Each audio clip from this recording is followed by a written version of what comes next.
Empezar con la conferencia de esta tarde, que continúa las que habíamos empezado en los días precedentes en relación a los hechos del 12 de octubre, en concreto, como todos saben, o todos sabéis, el tema de la hispanidad. El año 1492 fue un año, pues, como todos los años, tiene sus cosas, pero pues probablemente uno de los, por lo menos en la historia de España, uno de los años más paradigmáticos, porque se concentraron una serie de eventos que han de alguna manera contribuido a dibujar el futuro, me atrevo a decir, del mundo, porque lo que se dibujó de aquella época fue en ese contexto, ¿no? Tengamos en cuenta que empezó el año con la rendición de Boab Dylan en Granada el 2 de enero, que siguen después el edicto de expulsión de los judíos del 31 de marzo de los Reyes Católicos, continúa con las capitulaciones de Santa Fe, por los cuales Colón llegó a un acuerdo con los Reyes Católicos para iniciar la aventura de la conquista, el descubrimiento del Nuevo Mundo, lo que resultó ser el Nuevo Mundo. Y hay alguna fecha más que luego lo voy a contar por lo que luego expondrá nuestro conferenciante antes de presentarlo, ¿no? Hay dos fechas, quizá algunas a ustedes les suenen algunos aspectos, otros no exactamente.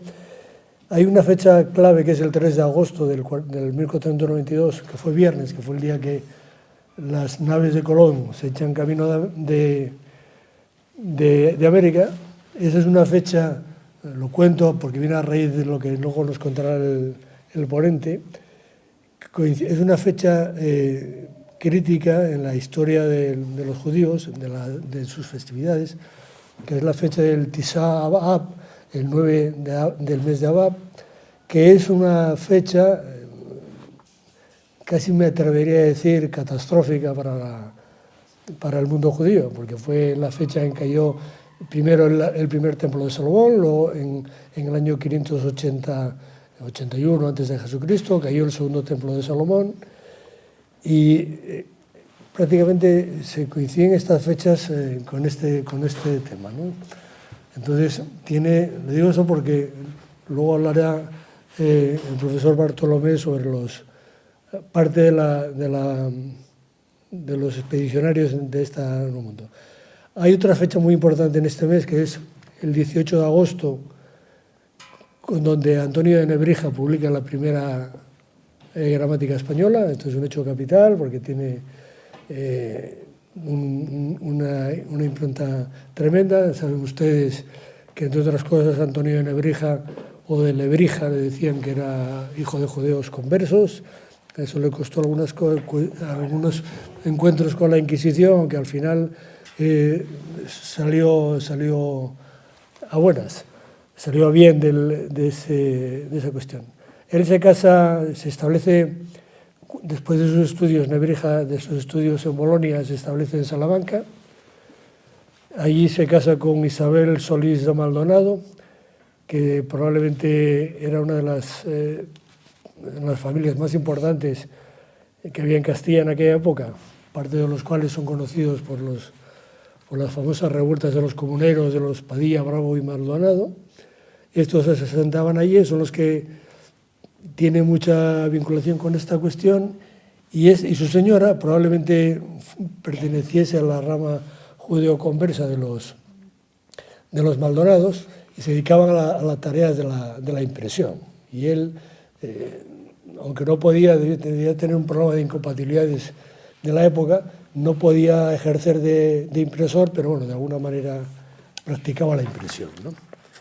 Bueno, entonces, ¿por qué les cuento esto? Les cuento esto para hacer un poco de la introducción de nuestro conferenciante. Nuestro conferenciante, Raúl Romero Bartolomé, es un procede del mundo de la economía, es economista, es un máster en gestión de empresas por ICADE, pero aparte de ha trabajado en muchas empresas, actualmente tiene su propio proyecto empresarial, y entre otras cosas es un gran aficionado a la historia, sabe mucho de historia, y yo creo que ha trabajado mucho estas cuestiones, en concreto sobre la presencia judía en España a lo largo de los siglos. Y lo digo esto porque él prácticamente en su ambiente cultural ha trabajado en dos áreas fundamentales. Una es el área cultural de la expresión judía, que hay una entidad que se llama nacional, que se llama Tarbut Sefarad, que Tarbut en ladino, en judío antiguo, hebreo, significa cultura, con lo cual el título de Tarbut Sefarad se refiere a la cultura judía. Entonces, es un estudioso de la presencia de la cultura judía en España. Él es vicepresidente de esta asociación a nivel nacional y, curiosamente, no es judío, con lo cual no está aquí en calidad de defensa de una posición cultural determinada, sino simplemente como historiador y investigador de esta cuestión. La palabra sefarad, para el que no lo sepa, si hay alguien que no lo sabe todavía, aparece solo una vez en la Biblia, en un libro que se llama el libro de Abdías. Es un libro pequeñito, es de un profeta menor, y habla y dice en el capítulo 1, versículo 20, dice algo así, dice: los deportados, este ejército de los israelitas, poseerán el país de los cananeos hasta Sarepta, y los deportados de Jerusalén, que están en Sefarad, poseerán las ciudades del Negev. Luego históricamente se ha asimilado a Sefarad a España, ¿no? No solo España desde el punto de vista como país, sino en principio también incluyendo a Portugal, aunque luego con el tiempo devino casi más una expresión prácticamente acuñada al término de España. Y aparte de esta cuestión, él es un estudioso del arte medieval español. De hecho ocupa un alto cargo, no sé si es vicepresidente de la Asociación Alto Medieval, que se dedica a este tipo de cuestiones, ¿no? El estudio de la presencia del arte propio en aquella época. Y luego, en esa ambición cultural que le mueve, pues es voluntario, se dedica a organizar eventos y excursiones, tanto en Soria, porque él es soriano, que no lo he dicho, es soriano de nacimiento, aunque adoptado en Madrid, sí. que es donde consume la mayor parte de sus días. Y yo prácticamente me atrevería a decir eso. Luego hay dos cosas más. Él tiene una amplia producción literaria, es decir, hay que pensar desde una perspectiva de un investigador. No estamos hablando de un novelista al uso que se dedique a escribir sobre novela histórica, que pueda tener el ritmo de producción que fuere, ¿no?, en función de la exhaustividad del tema, el tiempo que le dedique, ¿no? Entonces, tiene una amplia, como 9 libros publicados, Miserere Deu, bueno, no los voy a nombrar porque tampoco tiene mucho interés. Y el último, que es el que nos trae aquí, se llama La otra conquista de América, y lleva por subtítulo La senda judeoconversa soriana en el Nuevo Mundo, ¿no?, que es la presencia de los judíos, sobre todo los del área de la zona de Soria, que se embarcaron con Colón en el primer viaje de América, ¿no? Yo cuando lo leí, y eso le pregunté esta mañana, que me extrañaba cómo la gente de tierra adentro, como puede ser Soria, se puede embarcar en una misión, en un viaje de este estilo. Esto parece más típico de las zonas de la costa, donde están los marineros y la gente que conoce la mar y que se dedique a este tipo de cuestiones, ¿no? Entonces él nos dará las claves de por qué esto fue así, ¿no? Y esto es lo que tendría que comentarle, ¿no? Entonces, ya solo para terminar, le diré que la idea nuestra, que con este ciclo de conferencias lo que pretendemos es contar cosas distintas a lo que habitualmente estamos acostumbrados. No pretendemos, lógicamente, sustituir a la verdad, sino simplemente complementarla con aquellas cuestiones y aquellos hechos que, habiendo sido una realidad histórica, tanto en España como en otros sitios, por circunstancias del devenir de los tiempos, pues han quedado un poco en el soslayo o en el desván del olvido, ¿no?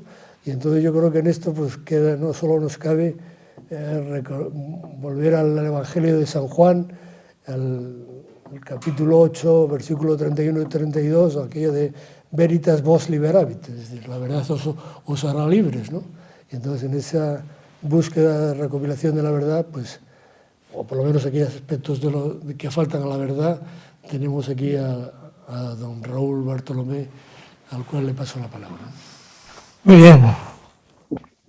Pues nada, muchísimas gracias, José Antonio.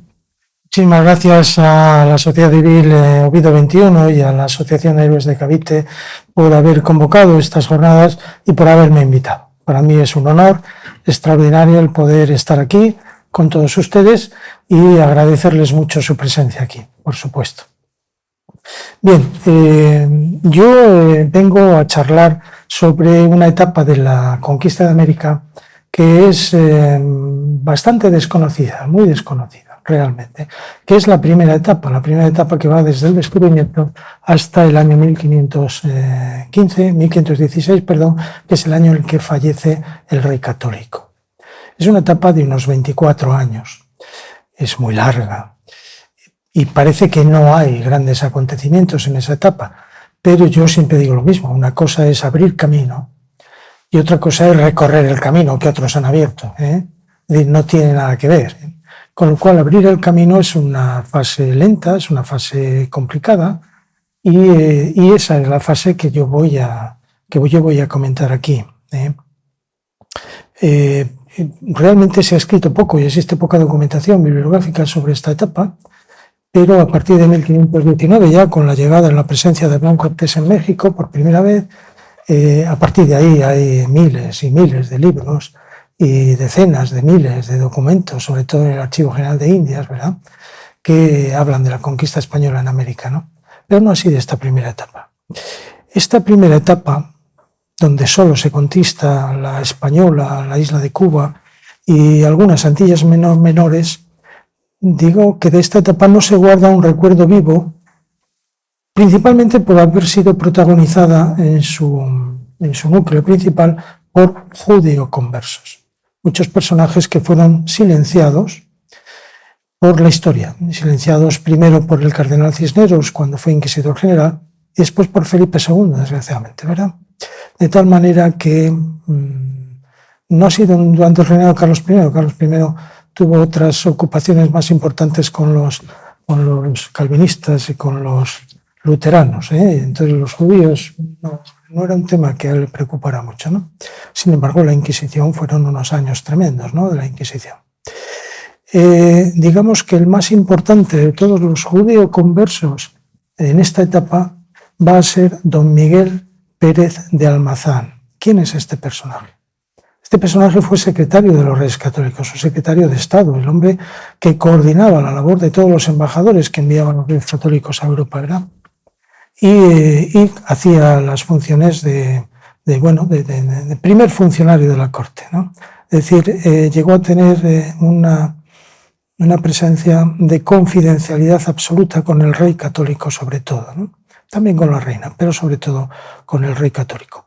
Este hombre será un gran jefe de Estado, es un hombre muy conocido en toda Europa de la época y es el modelo de lo que debe ser el servidor de un príncipe para Maquiavelo. Es decir, cuando Maquiavelo escribe su famoso libro El Príncipe, este hombre será su modelo de hombre fiel, hombre servidor, hombre leal, hombre honesto, hombre trabajador, es decir, lo que debe ser el servidor de un príncipe, ¿no? Un historiador francés ya en el siglo XVI pues lo menciona como el primer válido de la historia, ¿no? Un válido con diferentes connotaciones a las que tendrán después los válidos del siglo XVII, ¿no? Este es un hombre que no tendrá poder ejecutivo nunca, ¿no? Este es un hombre que va a ser, digamos, la percha donde se apoyarán siempre los reyes católicos para acometer todas las reformas que llevaron a cabo, ¿verdad? Es decir, este es un hombre que será el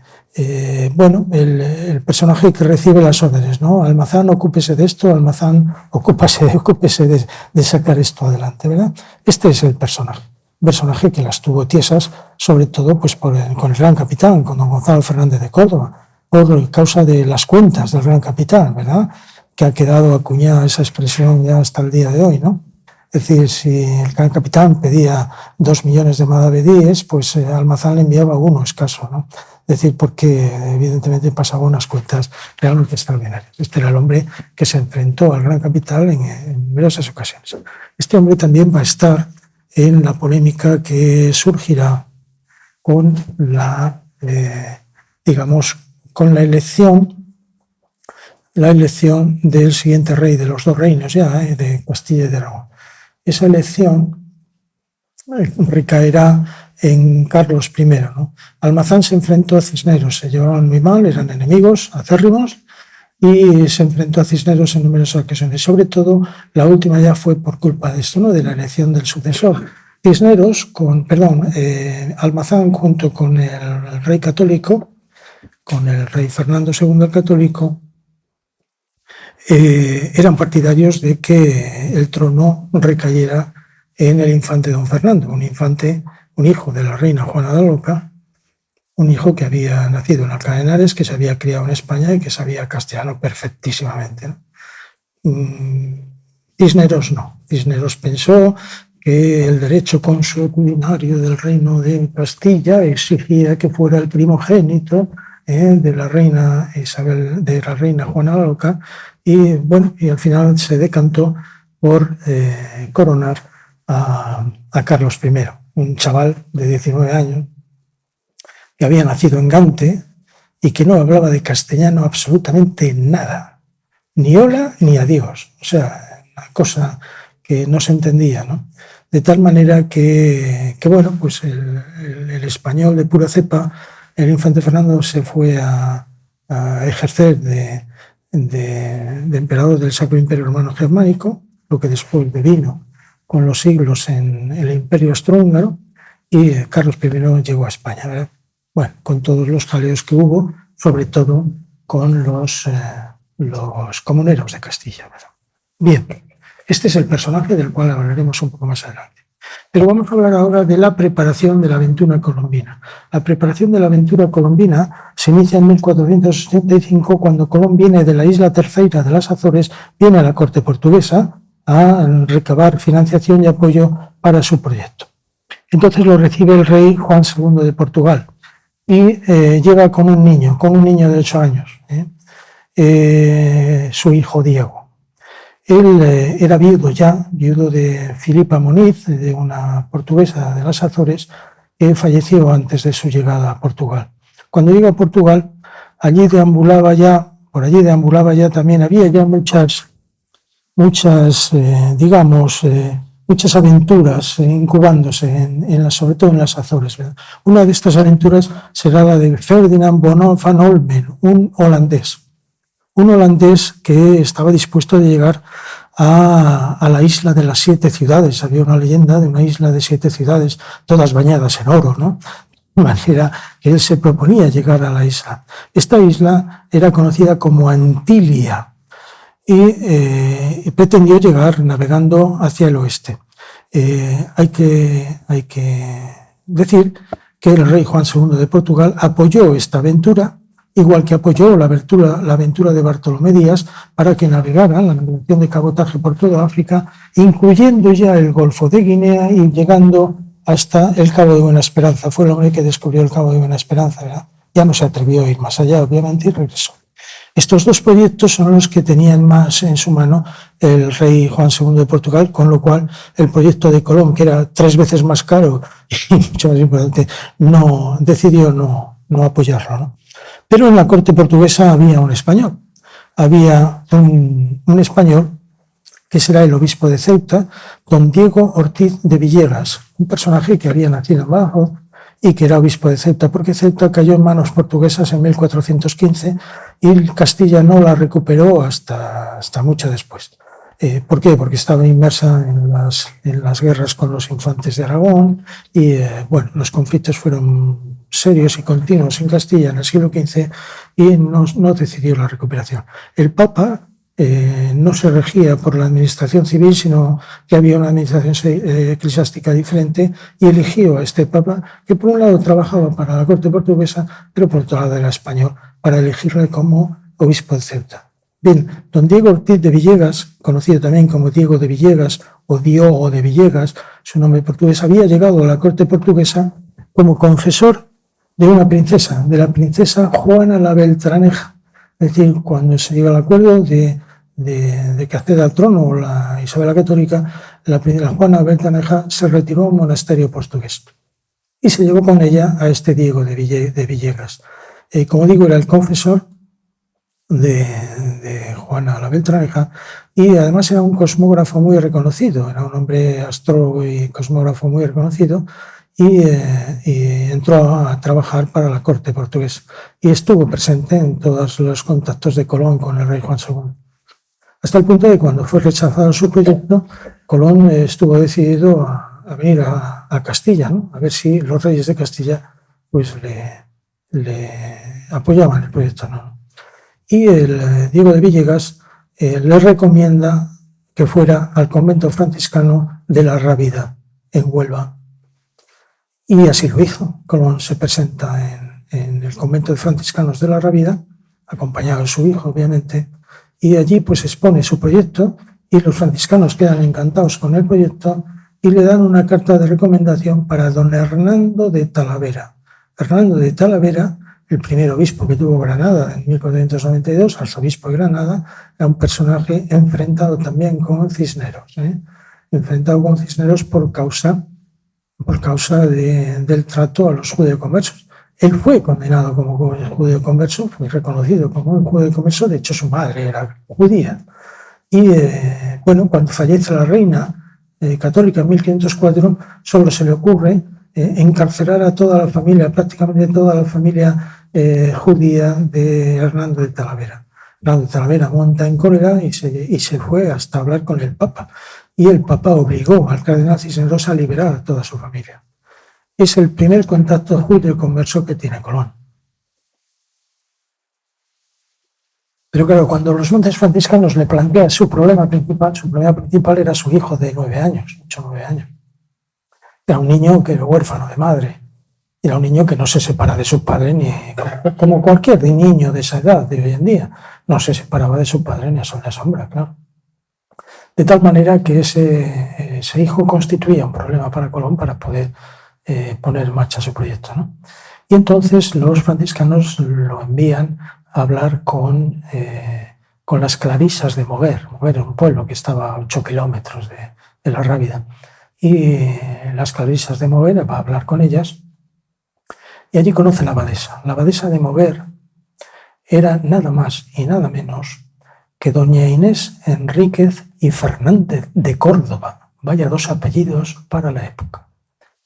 Enrique porque era descendiente de judíos conversos. Ella no se puede decir que fuese de judío conversa, pero era descendiente de judío converso. Ella descendiente de los almirantes de Castilla, del almirante Alfonso, que casó con una judía, con Paloma. De tal manera que toda su estirpe pues, fue tachada de judío conversa. Hasta el rey católico es tachado de judío converso. ¿Pero por qué? Porque Inés Enríquez y Fernández de Córdoba era hermana de Juana Enríquez y Fernández de Córdoba. ¿Y quién fue esta mujer? La madre de Fernando el Católico.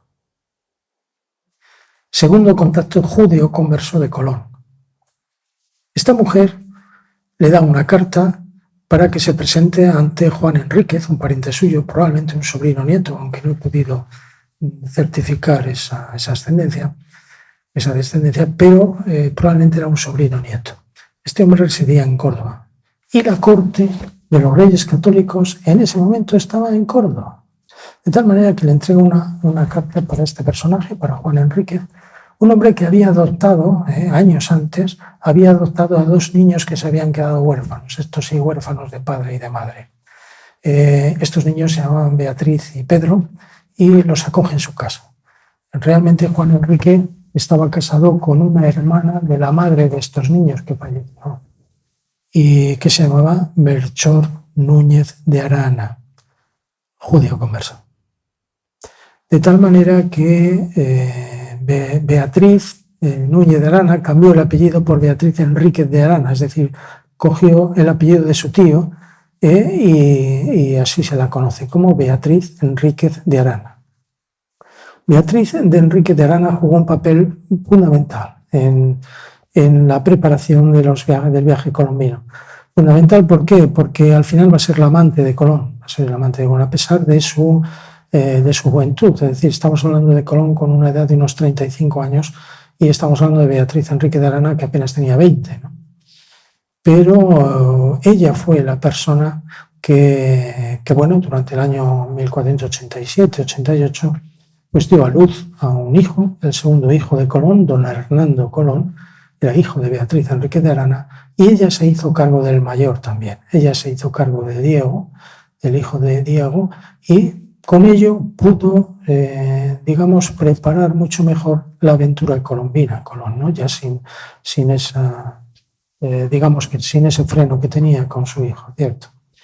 Bien, una vez llegado a Córdoba, esta familia, este entorno judío converso, le presenta a 2 personajes en Córdoba.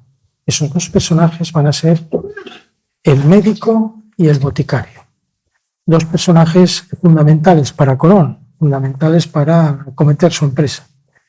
¿Qué pasó? Es decir, ¿quién fueron estos 2 personajes? Estos 2 personajes, hay que decir también, efectivamente, que Colón siempre tuvo una deuda de gratitud eterna hacia Beatriz Enríquez de Arana, a quien dejó una asignación anual de 10.000 maravedíes, nada menos, una cantidad elevada, hoy en día incluso, al cambio, hasta que falleciera. Y él dejó dicho en su testamento, en descargo de su conciencia, por haber seducido a una mujer muy joven y hermosa, aunque también era un poco ligera de cascos, vamos a decirlo todo, ¿no? Pero el hombre tuvo este detalle y efectivamente la dotó le dio una dote hasta que murió, ¿verdad? Bien, entonces tenemos a toda una familia judeo-conversa en el entorno de Colón que lo manda a hablar con un médico cordobés famoso en aquella época, maese Juan Sánchez, o maestro Juan, como lo llamaban. Era uno de los médicos más documentados de la Córdoba del siglo XV, muy conocido en todos los ambientes, y él no se sabe si era judío converso, pero sí que estaba casado con una judeo conversa, ¿vale? Se llamaba Leonor Gutiérrez y esta sí era una judeo conversa. Con lo cual, bueno, hay que suponer que si no era judío converso el maestro Juan Sánchez, pues estaba casado con una judía conversa, ¿verdad? Bien, este hombre será el primer médico europeo que pisó América. El boticario, el barbero, el que ejercía de barbero. Entonces el barbero era una profesión que además de rapar barbas se dedicaba a hacer sangrías, ¿verdad? Y era un hombre muy experto en plantas medicinales. Entonces, bueno, igual que el otro, igual que el maestro Juan, pereció en el Fuerte Navidad. Luego hablaré del Fuerte Navidad, qué pasó en el Fuerte Navidad. Pero fallecieron 39 españoles de la expedición. Bien, de maese Alonso de Noguera hay que decir que no tengo datos de su filiación judeo-conversa, no existe, pero vino y regresó a España, después del primer viaje vino de regreso a España y trajo consigo muchas plantas, muchas muestras de plantas completamente desconocidas en Europa, como la yuca, la batata, la trementina, avellanas de América, el guano, la cera de palma, nueces moscadas, canela y jengibre. Y con lo cual introdujo en España muchos elementos de este tipo que sirvieron para curar muchas enfermedades, ¿vale? Bien, la abadesa del convento de Moguer le pidió a Colón que la mantuviera informada de sus avances en torno a la gesta, ¿no? Y efectivamente Colón mantuvo con ella una correspondencia bastante fluida, ¿no? Entonces, en una de esas cartas, aparte de agradecerle todo lo que supuso el haber encontrado a la familia de su sobrino nieto, don Juan Enríquez y demás, le comentó que le faltaba contratar a otros dos personajes claves en su aventura, fundamentales en su aventura. Y uno era un intérprete, un experto en idiomas, un políglota, y el otro era, a ser posible, un cosmógrafo, lo cual no lo consiguió. El cosmógrafo entonces era un oficio real, era un oficio que servía a los reyes, ¿no? No estaba al alcance de cualquiera, como es lógico. Bueno, entonces él dijo, bueno, pues que le servía un pintor cualquiera, ¿no? Sobre todo para pintar las costas de los lugares donde iba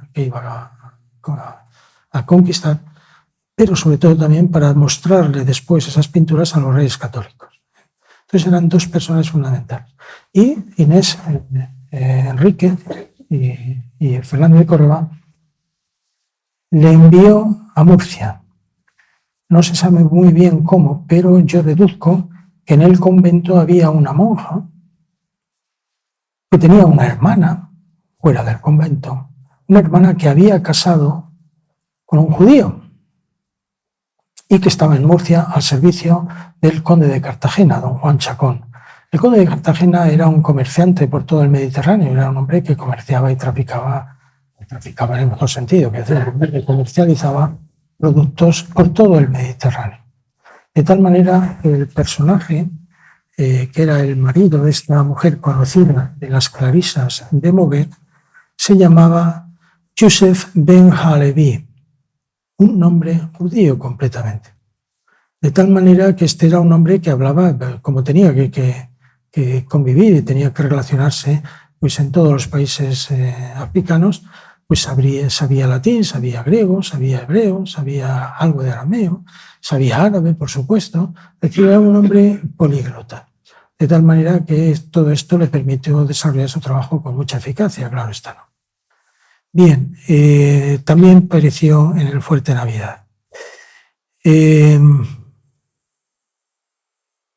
Yusef ben Halevi tomó el nombre de Luis de Torres cuando se embarcó y se bautizó el día antes de embarcarse. Es decir, todos los judío-conversos, como veremos luego, que llegaron a Palos de Moguer a embarcarse en la tripulación, fueron obligados a convertirse. Es decir, a un barco de la expedición no podía subir nadie que fuese judío.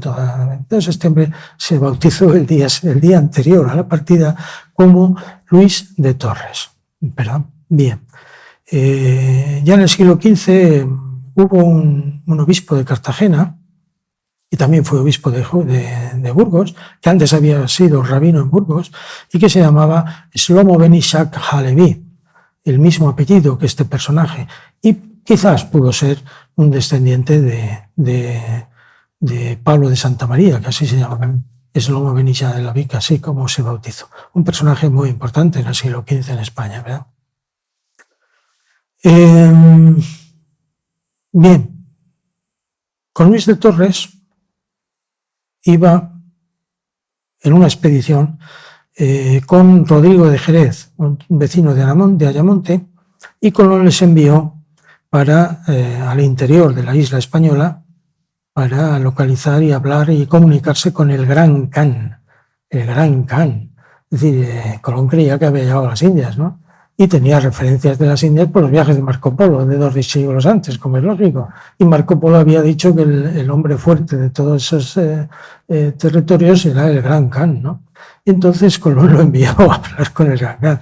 Bueno, estos dos personajes no hallaron al Gran Khan, como es lógico, sino que hallaron durante el camino a numerosos indígenas que con un tizón en las manos y ciertas hierbas para tomar sus saumerios habían descubierto el uso del tabaco, o sea, ni más ni menos, en ese momento. El otro personaje que encontró en Murcia fue Diego Pérez, el pintor, este pintor que él necesitaba para reflejar todos los territorios que él iba descubriendo, ¿verdad? No hay filiación de él, no tengo filiación de él, no sé si era judeo converso o no, sino porque era amigo y era conocido de Luis de Torres, claro está, ¿no? Y porque le fue presentado por Luis de Torres, ¿no? Todo esto hablamos del año 1488, es decir, faltan todavía 4 años para iniciar la expedición, ¿eh? Se dedicaba a pintar retablos y frescos en iglesias y capillas. Es decir, todos los hombres poderosos y los hombres fuertes de toda Murcia, de toda la región de Murcia, había la costumbre de utilizar una habitación de la casa, un lugar de la casa para oratorio, y tenían la costumbre de pintar las paredes como estaban en las iglesias, ¿no? Y había frescos importantes en las paredes. Este hombre se dedicaba a esto. Esto puede llamar a engaño, así a primera vista. Dice, hombre, si se dedicaba a pintar capillas cristianas, pues hombre, que fuera judía no parece, pero no. Es decir, es muy posible también que pudiera tener ascendencia judía, porque muchos de ellos tenían que mostrar una sincera conversión al cristianismo. Todos los judíos conversos eran perseguidos por el criptojudaísmo, por practicar la religión judía en silencio y en pequeños comités, ¿no? De tal manera que este tipo de personas pugnaban por mostrar que él tenía una sincera conversión, lo cual puede ser cierto o no. Quiero decir que este era un tema siempre difícil, ¿no? Siguientes personajes que Colón encuentra en Castilla. Los siguientes personajes van a ser los hermanos Pinzón, lógicamente, ¿eh? Los hermanos Pinzón, algo que no sabrán seguramente, eran judíos conversos también. De tal manera que Martín Alonso Pinzón y Vicente Yáñez Pinzón eran navegantes de cabotaje y rodearon la costa africana hasta el Golfo de Guinea, no se atrevieron a ir más allá, y llegaron también a las costas catalanas y francesas, comerciando con el pescado de sus capturas. Ellos se dedicaban a la pesca y entonces todo el pescado lo vendían en Marsella, por ejemplo, ¿no? En Barcelona, ¿no? Se dedicaban a esto. Eran hijos de Martín Alonso Beltrán Pinzón y de su mujer, conocida como María Beltrán Pinzón, claro. Beltrán, no hay apellido. Más significado de procedencia judía que Beltrán.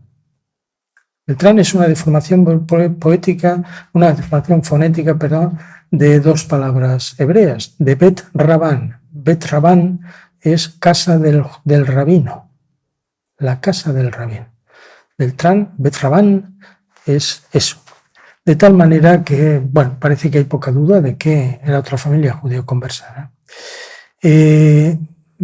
Tenían un primo que se llamaba don Diego de Lepe, que no quiso asistir no quiso incorporarse a la tripulación de Colón, porque ya estaba estudiando dar la vuelta al mundo. Es decir, Bartolomé Díaz, que descubrió el Cabo de Buena Esperanza, estamos hablando de 1487, quedaban 5 años para el viaje, y cuando los hermanos Pinzón se empiezan a reclutar la tripulación, Diego de Lepe ya sabía de la aventura de Bartolomé Díaz y la aventura de Magallanes y Elcano. Fue uno de los personajes que capitaneó la nave Victoria en la expedición de Magallanes y Elcano, y no quiso participar en la expedición de Colón.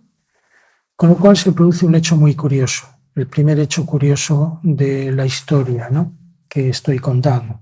El hecho curioso es que a casa de don Diego de Lepe llegan 2 muchachos, 2 niños, don Miguel y don Juan de Soria.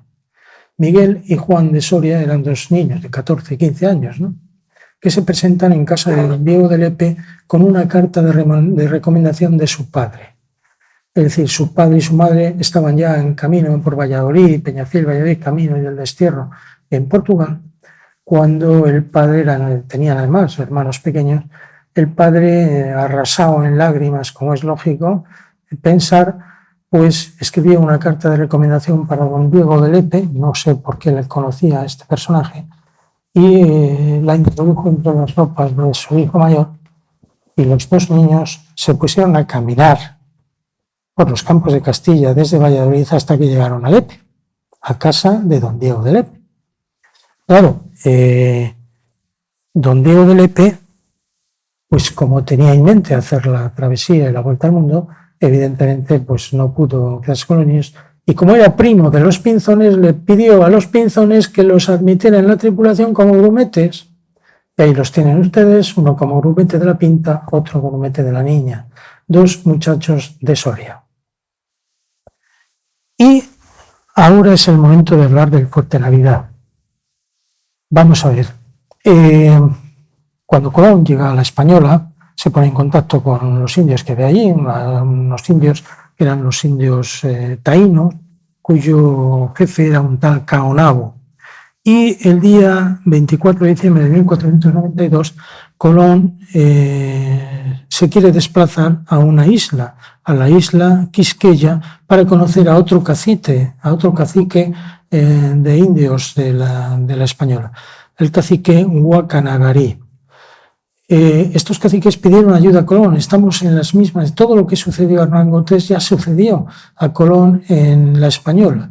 Es decir, los taínos le piden ayuda a Colón para combatir a otra de las tribus de la isla, a los caribes, que eran caníbales y que hacían sacrificios y que de vez en cuando irrumpían entre la tribu de los taínos, y se llevaba a 10, 12, 15, 20 muchachos a comerlos, se los comía. Y entonces le pidió ayuda a Colón para esto. Colón no tenía la suficiente, no tenía el suficiente conocimiento del terreno como para convencerse de que lo que le decía era verdad o no era verdad. Por eso quiso ir a la isla donde le dijeron estos taínos que había otra tribu que también sufría las persecuciones de los caribes, que eran los de la isla Quisqueya, ¿verdad? Bien. Al regreso, llegaron muy cansados y se dedican a descansar. Y dejan la tripulación cerca de lo que después fue la ciudad de la Isabela, en el lugar donde había llegado la expedición, en el norte de la isla, y dejaron a la nave Santa María. La nave Santa María era de Juan de la Cosa, que era un tipo vasco, pero que era de Santander, de Santoña, perdón. Entonces no había la división administrativa que hay hoy de Cantabria o País Vasco, entonces todo el mundo lo conocía como un vasco, ¿no? Don Juan de la Cosa contrató a 9 marineros para la expedición de Lequeitio, y uno de esos marineros joven se quedó a cargo de la Santa María mientras ellos descansaban, prácticamente toda la tripulación, ¿no? Con tan mala suerte de que cuando la marea baja mucho, y el barco encalló. La Santa María, la nave más importante, encalló. Y entonces no había remolcadores, no había nada de esto. Y la única solución que había para la Santa María era desguazarlo. Y con el desguace de la Santa María construyeron un fuerte. Y como eso se produjo el día 24 de diciembre, le llamaron Fuerte Navidad. Y en el Fuerte Navidad dejaron a 39 personas para que Colón regresara el día 2 de enero. Y Colón regresa a España, pero deja 39 personas allí. 39 personas, en primer lugar, porque no cabían todos en los 2 barcos que quedaban, como es lógico, es decir, alguien se tenía que quedar. Y se quedan. Y la mayoría de los que se quedaron fueron judeoconversos. ¿Por qué? Pues porque había que volver a España. Para ellos España era Castilla, perdón. Para ellos Castilla era el infierno. Entonces, ¿cómo van a volver al infierno? Para nada. Es decir, ellos se quedan allí.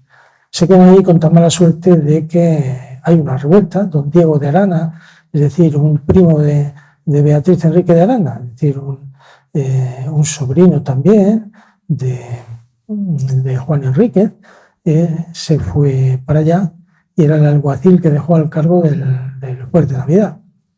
Su padre, don Rodrigo de Arana, también se fue con Colón en el primer viaje. Todos son judeoconversos. De tal manera que don Diego de Arana, que quedó como alguacil y como guardián del Fuerte Navidad, se le sublevaron toda la gente, ¿no? Se le sublevaron y se dedicaron a hacer expolio de todos los poblados indígenas que encontraran en busca de oro, y desde luego violaron a las mujeres, etcétera, etcétera. Claro, esto Caonago, el líder de los taínos, no pudo soportarlo, no pudo sufrirlo, y se dedicó a asesinar a todos los españoles de Fuerte Navidad. Murieron todos, la mayoría judeoconversos, entre ellos Luis de Torres, y entre ellos el maestro Juan, y entre ellos todos los que he mencionado antes.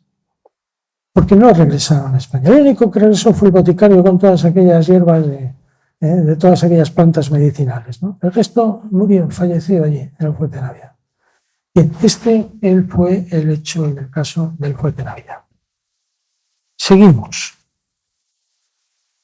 Y seguimos hablando de don Miguel Pérez de Almada, el personaje más importante de la época, el primer funcionario de la corte de los Reyes Católicos, que tuvo un papel preponderante en la instigación y en fomentar el que los judeoconversos de Castilla pudieran ir a América. Pero este hombre se encuentra con una cosa muy curiosa, muy desconocida. El día 31 de marzo se firma el decreto de expulsión de los Reyes Católicos de todos los judíos de España, y el día 30 de junio finaliza ese plazo, de tal manera que el día 3 de junio todos los judíos de Castilla estaban pululando por todos los caminos polvorientos de todo el país, camino de Portugal, muchos de ellos, otros camino de las costas, para ir al extranjero. Algunos vinieron aquí a Asturias y se fueron al norte de Europa, y otros muchos pues salieron rumbo al Mediterráneo. Pero el día 3 de junio, ¿qué pasó para que esto fuera así? Pues sucede que los Reyes Católicos reciben una carta de Colón, de Cristóbal Colón. Reciben una carta que le ordenan despachar a don Miguel Pérez de Almazán. Encárgate de esto, mira lo que quiere ahora este hombre, ¿no? Y este hombre lo que pedía era un edicto a los Reyes Católicos para que amnistiara a todos los presos, a todos los condenados, que no fueran por delitos de sangre, en principio, me imagino, para que conmutaran su pena si se apuntaban a la tripulación. Es decir, el 3 de junio, Colón y los hermanos Pinzón no habían reclutado nada más que la mitad de la tripulación, en torno a 40 o 45 hombres, nada más. De tal manera que Miguel Pérez de Almazán redacta el edicto, lo hace llegar a todas las prisiones, pero a la vez manda una nota al rabino mayor de Castilla en aquel momento, don Abraham Seneor de Segovia. Le manda una nota diciéndole que existe esta posibilidad, para que en la medida de lo posible avise a todos los rabinos de la península de Castilla para que conocieran que existe esta posibilidad, ¿no? Bien, de los condenados que se apuntaron a esa amnistía, se conocen el nombre de 6 personas. 6. ¿Por qué? Porque en la lista de todos los que viajaron, detrás de cada nombre de estos condenados aparecía el apellido, condenado, condenado, condenado. De tal manera que, sumando todos ellos, 6. Sin embargo, en Palos de Móvil se presentan cerca de 40 judeoconversos, llamados por el rabino mayor de Castilla y por Miguel Pérez de Almazán. Claro, fue el principal inductor, ¿no?, de toda esta presencia de judeoconversos en Palos de Móvil. Y se marcan, claro, es decir, prácticamente la mitad de la tripulación era judeoconversa. ¿Qué sucede? Bueno, pues que toda la tripulación llega el día 3 de agosto, estábamos en el 3 de junio, supongo que todos estos personajes van llegando a lo largo del mes de junio y de julio, y el día 2 de agosto ya estaba todo preparado, ya tenían la tripulación suficiente para embarcarse. ¿Pero qué pasó el día 2 de agosto? Que era el día que ha comentado José Antonio, el día 9 del mes de Toab, es decir, el mes de Toab, cuando los judíos, bueno, no celebran, no, oh Dios, conmemoran la doble destrucción del templo de Jerusalén, primero por los babilonios, después por los romanos, ¿verdad? Era un día de oración, era un día de recogimiento, era un día que no podían viajar. Y los judeoconversos le piden a Colón, por favor, que retrase la salida. Y Colón accede, claro, de tal manera que la salida se produce el 3 de agosto de 1492. Ese es el primer dato a apuntar sobre la participación de don Miguel Pérez de Almazán en la aventura colombina, en todo lo que fue la preparación de la aventura colombina.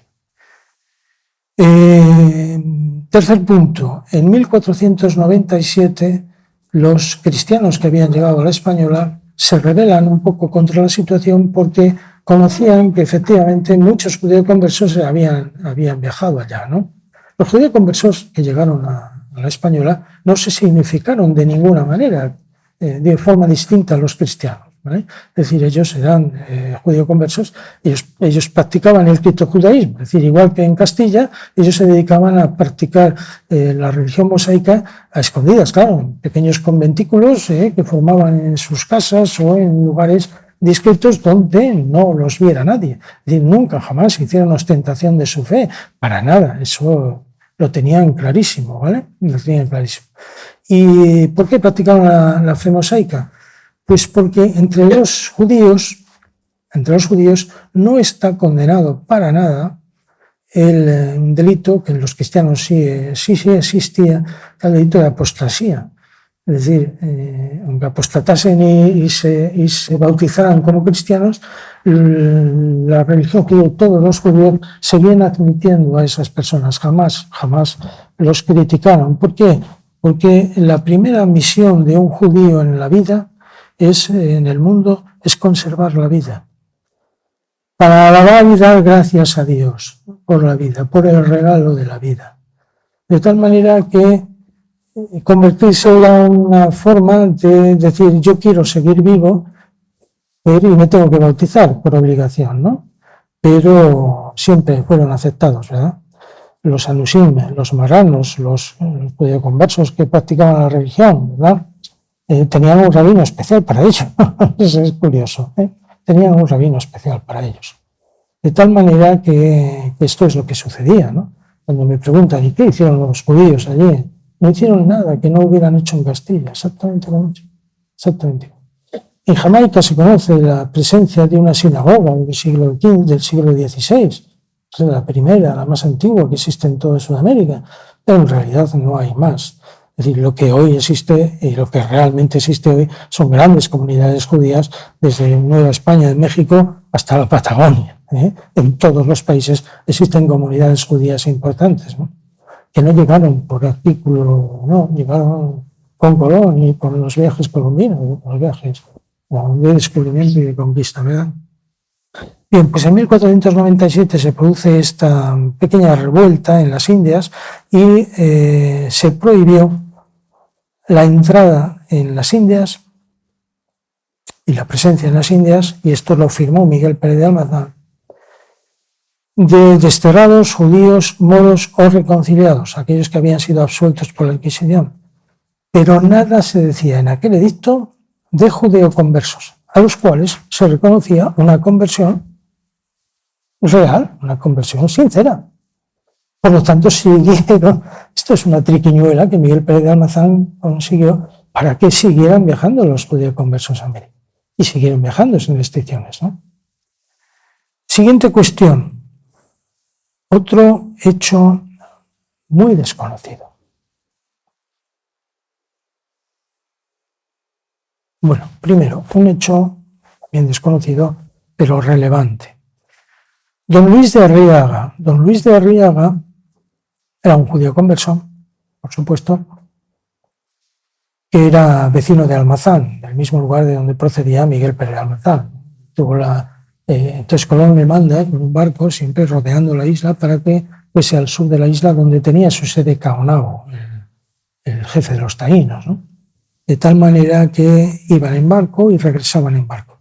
Llevaban provisiones y demás, porque allí dejó un destacamento Colón de unas 10-12 personas, ¿no? Y en uno de los viajes Colón le dice a este hombre, dice, mire, para volver tienes que regresar con media docena de hombres, pero tenéis que regresar por el interior de la isla porque el barco no os puede esperar, que tiene que realizar otro tipo de cargos, ¿no? Estamos en el año 1500 ya, ¿no? De tal manera que don Luis de Arriaga, este personaje, judío converso, claro, se decide a abrir un camino, a abrir una brecha por el centro de la isla. Y bueno, sorteando la selva y sorteando los caminos, encuentra cuatro lugares en el interior de la isla con agua potable. Y entonces se le ocurre la idea de crear 4 pueblos con 50 familias en cada uno de ellos y conseguir repoblar la isla por el interior. Porque era el viaje más socorrido y más, digamos, el viaje idóneo para seguir ayudando y seguir conectando el Cabo de Santo Tomás al sur con la ciudad de la Isabela, que ya estaba fundada, ¿no? Luego desapareció trágicamente en un tifón. Y los españoles no sabían de huracanes ni de tifones, ¿no? Entonces la ciudad que habían creado se vino abajo enseguida. Bien, pero este hombre, como digo, escribió una carta a Miguel Pérez de Almazán, eran paisanos, se conocían, y le pedía, por favor, una capitulación, que consiguiera una capitulación para conseguir llevar a 200 familias judeo-conversas a la española. Y Miguel Pérez de Almazán lo consigue una capitulación que firma la Reina Católica para llevar a ese contingente importante de judeo-conversos. ¿En qué consistió aquella capitulación? Pues en una capitulación donde el pasaje era libre, es decir, no pagaban nada por el pasaje. Sí por los bichos, los animales vivos y por las semillas que llevaran para sembrar allí. Y cuando llegaran allí tenían una exención de 5 años del quinto real, del 20% de todas las ganancias, de todos los beneficios que obtuvieran en la isla, ¿verdad? Por lo cual eran unas condiciones muy ventajosas para ellos. Al final este hombre solo consiguió 73 familias, lo cual no era moco de pavo. Quiero decir, estamos hablando de una época en la que el océano Atlántico era el mare tenebroso, el mar tenebroso, donde había infinidad de leyendas. Se me ha olvidado una, luego la cuento, pero era el mar tenebroso. Pues era muy complicado que la gente acudiera. De hecho, condenados en las cárceles de los Reyes Católicos solamente 6 se apuntaron a esa amnistía especial. Y es así. Pero bueno, fueron 73 familias judeo-conversas las que llegaron a la isla española, en sustitución de todos aquellos que habían fallecido en el Fuerte Navidad, ni más ni menos. Bien, ¿qué pasa en el año 1500? En el año 1500 hay un suceso completamente desconocido también, y que tiene lugar en Sevilla. En Sevilla lo que sucede es que en el mes de junio, a mediados de junio, pues se produce la llegada de 4 embarcaciones procedentes de las Indias, de la Española, y con 200 indios en sus sentinas. Indios que fueron vendidos la misma mañana que llegó el barco a latifundistas andaluces. Se vendieron indios. Tan mala suerte tuvieron esos barcos que la reina Isabel la Católica estaba presente en Sevilla, en ese día, justamente estaba en Sevilla. Fue informada de que habían llegado 4 barcos, obviamente, y inmediatamente dijo: mañana por la mañana, a primera hora, me voy a saludar a mis marineros. Para ella todos sus súbditos eran mis marineros, mis indios. Entonces voy a saludar a mis marineros. Cuando llegó a las atalazanas de Sevilla y le informan de que se habían dedicado a vender hasta 200 indios, montó en cólera. ¿Quién se cree el almirante para comerciar con mis súbditos? Montó en cólera y evidentemente en julio, solamente un mes después, lanza una norma, una ley que prohibía taxativamente el comerciar con los indios, comerciar como esclavos. Es decir, no prohibido terminantemente. Debían ser tratados con dignidad, debían ser respetados, debían respetarse sus propiedades, sus vidas. Todo esto se decía en un decreto de julio del año 1500. La reina murió en 1504. Y lo segundo que hace la reina es decirle a Miguel Pérez de Almazán: por favor, ocúpese de enviar a una persona y que traiga de vuelta a España a Colón entre grilletes y cadenas. Y efectivamente, cumplió don Miguel Pérez de Almazán y mandó a don Francisco de Bobadilla, un hombre noble de la segunda línea ya de nobleza, pero un personaje de mucho cuidado, personaje que había vivido en prisión, había pasado por prisión por matar en un duelo a otro contrincante, a otro rival, de tal manera que pasó un tiempo en prisión, ¿no? Y esto es un personaje, bueno, pues digamos de estos fanfarrones, etc. Y para allá que fue, y para acá que trajo a Colón, ¿no? De tal manera que en otros viajes Colón no escarmentó, en otros viajes volvió aquí, se le escarmentó, se le obligó y se le prohibió taxativamente esto, se le entregaron la ley que había promulgado la reina católica en el mes de julio y le prohibieron taxativamente esto. Colón volvió para allá, pero no hizo demasiado caso, es decir, allí tenía revueltas internas. ¿Por qué? Porque allí ni había oro, ni había plata, ni había metales preciosos, ni había nada, solo indios. Y entraron en una carrera, muchos caciques de allí, muchos conquistadores españoles entraron en una carrera con los frailes. ¿Por qué? Porque el indio que era bautizado por un fraile era intocable. Ese ya no se podía comercializar con él. Entonces entraron con una especie de carrera para conseguir cuantos más indios mejor para venderlos como esclavos en España. Y llegaba un segundo cargamento en años siguientes, poco antes de morir la reina. Pero Colón se libró muy mucho de decir, se cuidó muy mucho de decir que eran prisioneros de guerra. Majestad, estos son prisioneros de guerra. O sea, no están para comercializar, sino... Entonces, en España todavía existía esa cultura, es decir, existía la cultura heredada de tantos siglos de dominación islámica, de dominación árabe, ¿verdad? Es decir, cada vez que un ejército, bien el cristiano o el árabe, ganaba una batalla, es decir, a todos los supervivientes los llevaban o bien para Córdoba o bien para León, esclavos. Y esto era algo asumido. Miguel de Cervantes fue esclavo en Argelia, de tal manera que esto era algo asumido. Prisioneros de guerra, esclavos, admitido. No prisioneros de guerra, prohibido.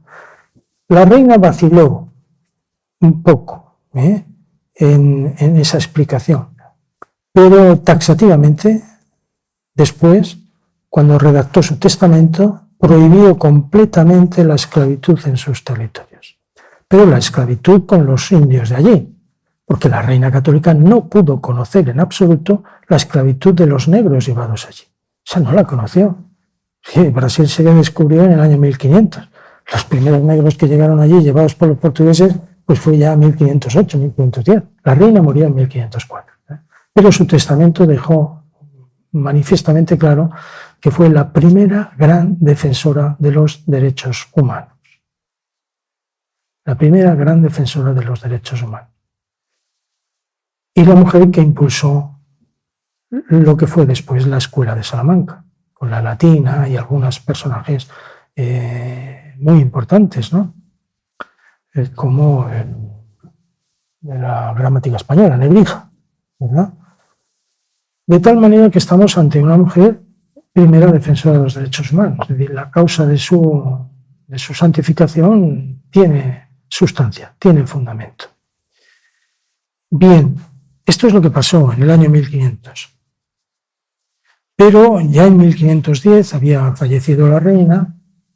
Este hombre habilitó, Miguel Pérez de Almazán, habilitó a 400 conversos, descendientes de condenados por el Santo Oficio, para que pudieran ir a América. Ellos eran descendientes de judío-conversos, pero ellos habían nacido ya cristianos, se habían bautizado al nacer. Entonces, él rehabilitó a estas 400 personas para que pudieran viajar en 1510. ¿Qué hizo también Miguel Pérez de Almazán? Pues en 1512, él murió en 1514, con lo cual 2 años antes de su muerte nombró a Rodrigo Sánchez de Segovia como contador y superintendente de la isla, que era pariente del judeoconverso Miguel de Pasamonte. No confundir con Ginés de Pasamonte de la obra de Cervantes, sino Miguel de Pasamonte. Miguel de Pasamonte era tesorero real de Aragón, era de Calatayud y era amigo de la infancia de Miguel Pérez de Almazán. Con lo cual, digamos que ese tipo de contactos ya existían, ¿no? Se llamaría corrupto, ¿no? Entonces se apoyaban en familias, se apoyaban en familiares y amigos, ¿no? Participó también en el ostracismo de don Diego Colón. Este sí que se le pilló con indicios suficientes de corrupción, ¿no? Sobre todo en el repartimiento de indios. Sobre todo en el repartimiento de indios. A ver por qué 4 hombres cristianos viejos detentaban el 60% de los indios en las encomiendas y el 80-90% de los demás pues tenían 4 o 5 indios por encomienda, con lo cual pues a este hombre le mandó para allá a Rodrigo de Alburquerque y Pedro Ibáñez de Ibarra como repartidores de indios. Revisaban toda la repartición de indios que hizo Diego Colón, los reubicaron de otra manera y se dedicaron a hacer nuevos repartimientos, pero siempre supervisado y aprobado su trabajo por don Miguel de Pasamonte, el gran amigo de Miguel Pérez de Almazán. Y este es el contexto judío converso de la conquista española. Un conquista silenciado, completamente silenciado por la corte.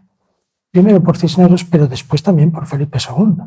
Y Felipe II ordenó que se silenciara todos estos hechos. Es decir, no existe una gran documentación sobre esta etapa de la conquista de América porque participaron los judío-conversos. Y Felipe II los persiguió, ¿no?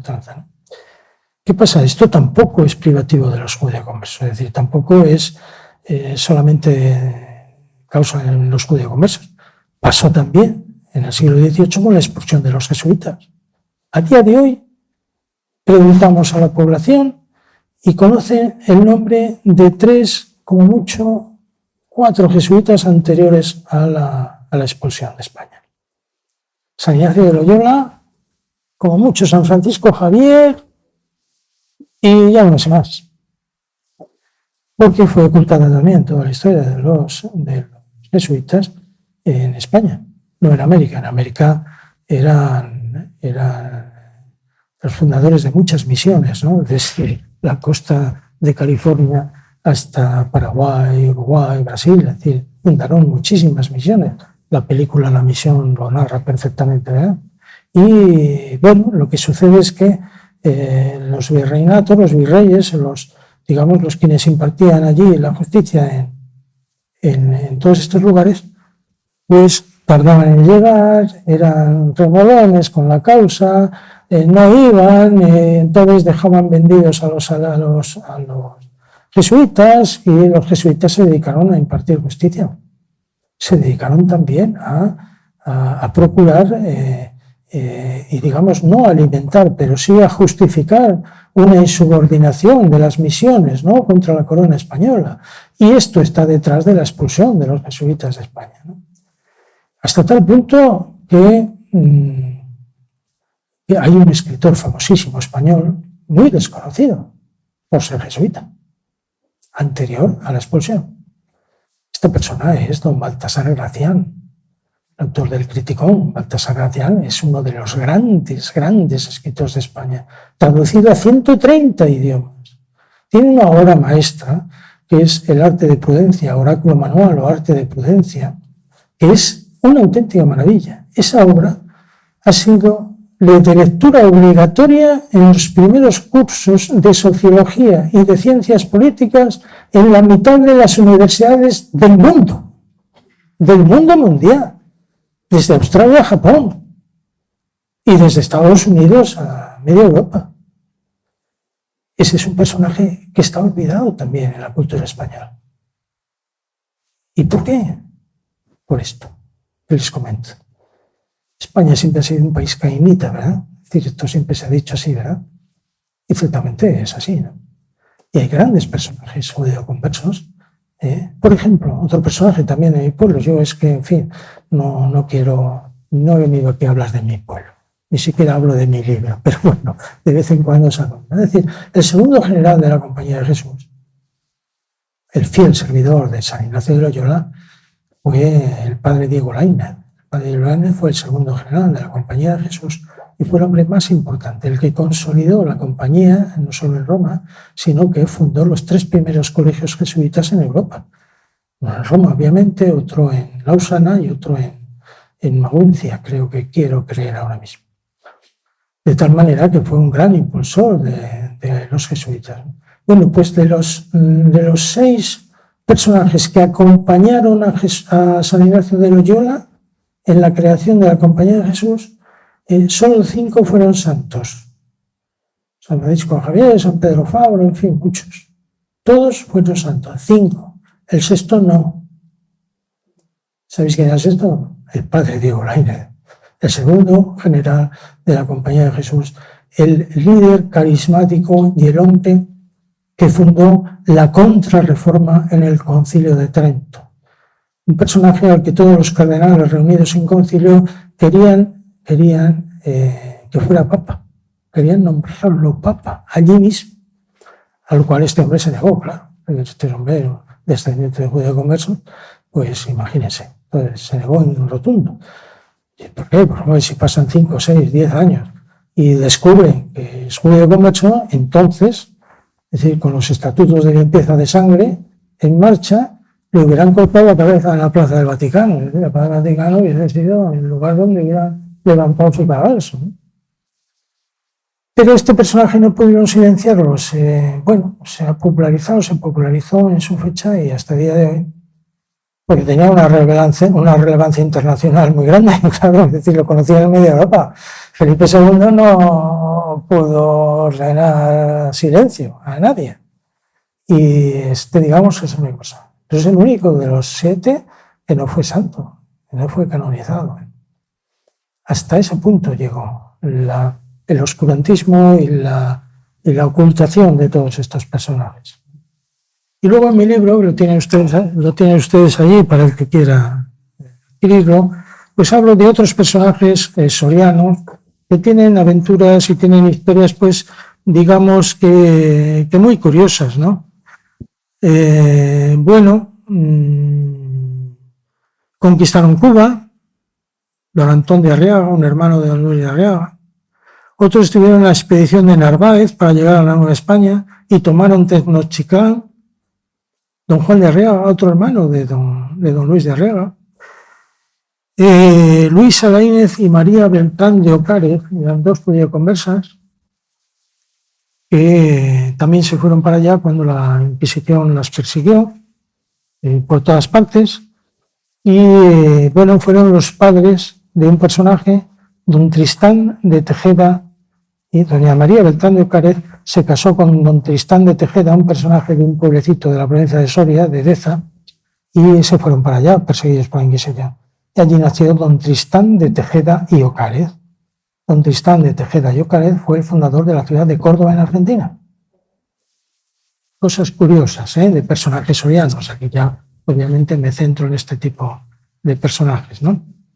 Otros fueron con Vázquez de Coronado, en para la conquista de Panamá, otros, bueno, y hay uno especialmente importante, don Pedro Rodríguez. Don Pedro Rodríguez, este personaje participó de la expedición de Hernando de Soto por la Florida, en 1537. La expedición de Hernando de Soto a la Florida fue un auténtico desastre. Salieron como 1.200 personas y solo regresaron 120 y tantas. Fue un auténtico desastre. Pero fue la primera expedición que llegó por Estados Unidos y que se paseó nada menos que por 6 estados americanos. Por 6 estados. Llegaron a la desembocadura del Mississippi, en Luisiana. Pero tuvieron que enfrentarse a los manglares, a los caimanes, pero sobre todo a las tribus de nativos como Cherokees, Semínolas, los Creeks, los Apaches y muchas otras que después el cine ha hecho famosas. El primer hombre que se enfrentó a los Apaches fue un español en la expedición de Hernando de Soto. Y un personaje de Almazán, don Pedro Rodríguez, participó de esa expedición y desgraciadamente falleció, como es lógico, como la inmensa mayoría de ellos, ¿verdad? Bien, hay otro personaje curioso, don Álvaro Gómez de Almazán. Este personaje se conoce, fue a México y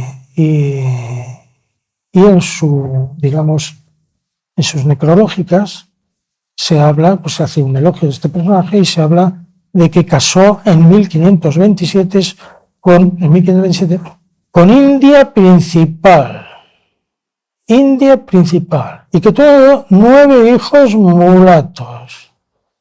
El primer caso que yo conozco, personalizado, un hombre dedicado al mestizaje, al mestizaje de la población indígena. Bien, esto es un poco todo lo que tenía que decirles prácticamente. Tienen más detalle en el libro, si quieren adquirirlo, si desean adquirirlo. Y esto es un poco a lo que me he dedicado durante los últimos 2 años. Empecé en el año 2022 con esta historia y efectivamente me ha proporcionado una enorme satisfacción.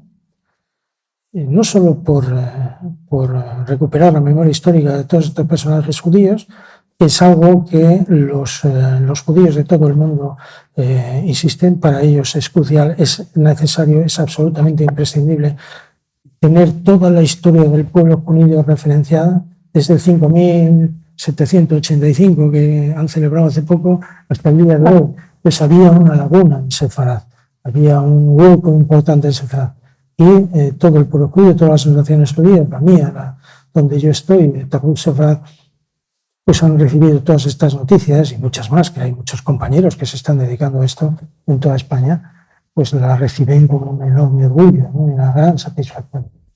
Y bueno, para mí también es una gran satisfacción, sobre todo porque es un punto de vista de la historia desconocido y que fue ocultado, deliberadamente ocultado, ¿no? Y que hay que rescatar, es decir, la historia hay que contarla completa, ¿verdad? Y bueno, en eso estoy, ¿no? Yo quiero decir con esto que el Archivo General de Indias está prácticamente digitalizado al 100%. Algo increíble, es decir, son decenas de miles de documentos, ¿no? Y está muy digitalizado. Quiero decir con esto que cualquier historiador asturiano, danés o gallego, puede hoy en día, a través de las redes sociales, indagar sobre la ascendencia sobre la presencia de cuántos asturianos, cuántos gallegos, cuántos leoneses fueron al Nuevo Mundo en el siglo XVI. Y encontrarán una relación de muchos nombres. Y luego es cuestión de investigar. ¿Investigar dónde? Pues mis principales fuentes han sido la Biblioteca Nacional de México y la Universidad Universidad Colombiana, ¿verdad? De tal manera que tienen unos registros impresionantes de toda la información desde que se produjo la llegada de los españoles hasta hoy. Pues estas anécdotas y datos que he contado los he encontrado ahí, ¿no? En otro sitio, ¿no? Y bueno, y nada más. Esto es todo. Espero que les haya gustado y bueno, estén satisfechos con mi trabajo. Y nada más, encantado de haberles conocido, de estar aquí y a su disposición. Si quieren alguna pregunta o alguna cosa que hacer, pues encantado. Y si no, pues lo entramos. ¿Sí?